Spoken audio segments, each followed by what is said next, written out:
Yanan niya ako sa alot.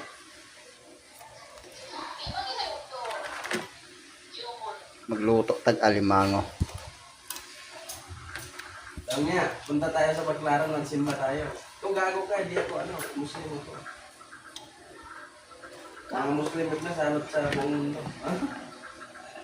Salot yung Bacla. Karong hindi naman yun sila makapangawati ng cellphone po. Lagyan mo na ba? May kagalaw na cellphone mo na iba. Rinjat dia gago, rinjat dia kan Jomar. Tulog yan pag may galaw na iba. Hindi, nanadra ang kapatang. Security at grocery. Para matulog ka na nakayang ka, wala yapon. Luklok sa brief. Sa brief kung ginakuha. Hindi, kaya nakasarado naman po ko ng kuan god. Nakasarado na po ng perminti ang pultahan. Eh, basig na nyambar na po itong buwang. Kung nakakuwag cellphone. Na, nyambar na po ito.